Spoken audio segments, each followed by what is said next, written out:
My name's Peter Granados. I'm 29, well, 30 years old. I just made 30. I'm a Pisces and I live in Midtown Manhattan. A good way of explaining what I do is, the way I used to explain it was like spiritual therapy. You know, you come in, I tell you about your problems, you don't tell me about your problems.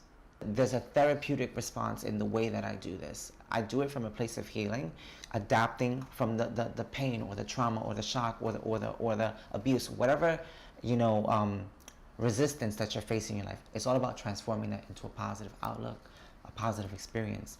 It's all about the healing. So I'm a spiritual therapist, but I'm really a healer. I'm here to heal and I'm here to give healing. Tarot for me has really kind of empowered me with my own confident level to just be more of myself now. It's allowed me to just say, you know what, F it. My first reading was with my spiritual grandmother. Her name's Hilda. She passed away a couple years ago. When she gave me my first tarot reading, she was talking about my best friend at the time.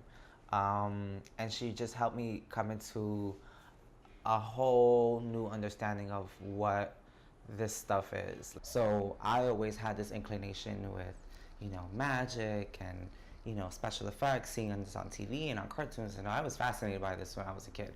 And then around the time I was 7, I was already having telepathic, you know, experiences.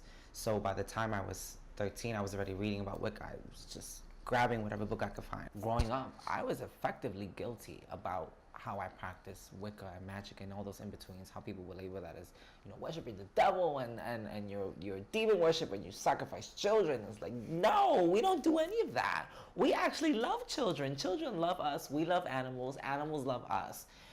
They just have this whole bad problem about that. And I feel like Hollywood has something to do with it because of the way that they conceptualize witches in pop culture and art and literature and history. People don't look at things the way that they should because they have so many implanted ideas of this is what that is and this is what that is and this is what that is. And ignorance separates us from all of that.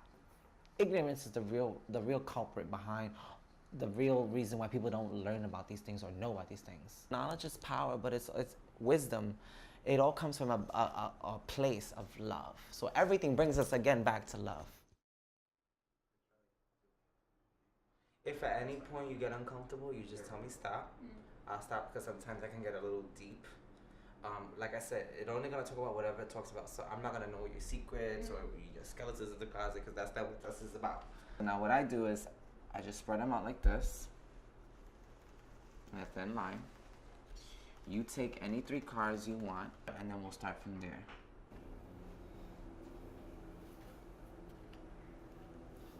Okay. So your reading is focusing more on your spirituality or your spiritual side of your life right now.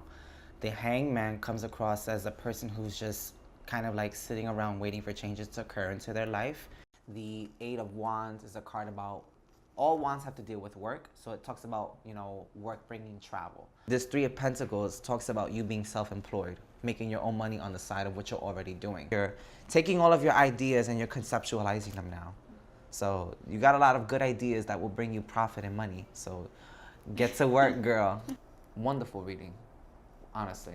She has nothing to look forward to but her birthday, expensive trips, peace of mind, and money. I want all of that. Don't you? For sure. My practice is important to me for my peace of mind, importantly. The true motivation behind this is the suffering of others. It bothers me to see so much suffering in the world. Like, we could make our lives so much simpler by helping ourselves. And when we help ourselves, we teach people how to help themselves. So the fact that I gave this girl a reading or this guy a reading, I didn't learn from something about them. I also learned something about myself in the process. 5 years from now, I think I'm gonna be full-blown medium. I think I'll be doing, if not traveling with this, spreading a message behind it, and maybe potentially in the future, opening up an institution where I can create the next generation of beautiful healers. People are gonna have a lot more questions than they have now. So why not give them a place where they can get all of it? A long time ago, I had a little prophecy from a friend who told me when I was in my early 20s, I'm 30 now, she said, and I quote, You think you have power now, wait till you reach 40.